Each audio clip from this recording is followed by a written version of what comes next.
ஹாய்மா. நான் மீன் மார்க்கெட்டுக்கு போயிட்டு வந்தோம். மீன் மார்க்கெட்டில மீனே கிடைக்கல. போட்டு போகாததுனால மீனே கிடைக்கல. இந்த பொடி மீன் தான் கிடைச்சது. இது கடல் மீன் தான். ஆனா, இதுக்கு பேர்லாம் எனக்கு தெரியாது. தங்கச்சி இந்த மீன பார்த்த உடனேயே கத்த ஆரம்பிச்சுட்டாங்க. "இத போய் எதுக்கு வாங்கிட்டு வந்தீங்க? இத எப்படி கிளீன் பண்றதுன்னு?" உண்மையிலே நானும் தான் பயந்துட்டேன். இத எப்படி கிளீன் பண்றதுன்னு. அருவாமனை வச்சுட்டு ஒண்ணு அறுத்து பார்க்கவே என்னால முடியல.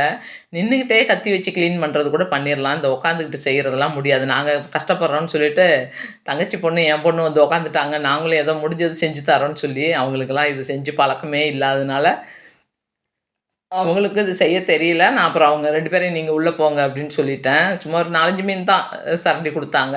அந்த செலாம்ப மட்டும் சரண்டி குடுங்கன்னு சொல்லி சொன்னேன். சரண்டி குடுத்தாங்க. அதுக்கப்புறம் "மழை தூர்ற மாரி இருக்கு. உங்களுக்கு சேராது உள்ள போங்க" அப்படின்னு சொல்லிட்டு நானும் தங்கச்சியும் தான் கிளீன் பண்ணோம். தங்கச்சி சத்தம் போட்டுக்கிட்டே தான் கிளீன் பண்ணிட்டு இருந்தாங்க.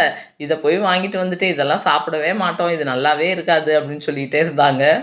நாங்க பாதி மீன கிளீன் பண்ணிட்டு, வறுக்கிறதுக்கும், குழம்பு வைக்கிறதுக்கும் குடுத்து விட்டுட்டோம். நெறைய இருக்குங்கிறதுனால பகுதிய குடுத்துட்டு, பகுதி அப்புறம் நானும் தங்கச்சியும் நின்னுகிட்டே கிளீன் பண்ணலான்ட்டு அந்த இது மேல திட்டு மேல வச்சுக்கிட்டு நின்னுகிட்டு, அது கொஞ்சம் ஈஸியா இருந்தது நின்னுட்டு கிளீன் பண்றது. அப்படியே அங்க நின்னுகிட்டே நாங்க கிளீன் பண்ணி குடுத்தோம்.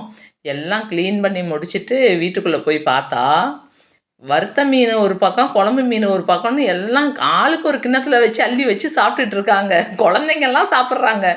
பேத்திங்கலாம் சாப்பிடும்போது எனக்கு சிரிப்பு தான் வந்தது. ஐயோ! குழம்பு நல்லாவே இருக்காதுன்னு சொன்னாங்க. என்ன சாப்பிட்டுட்டு இருக்காங்கன்னு சொல்லிட்டு நானும் டேஸ்ட் பார்த்தேன்.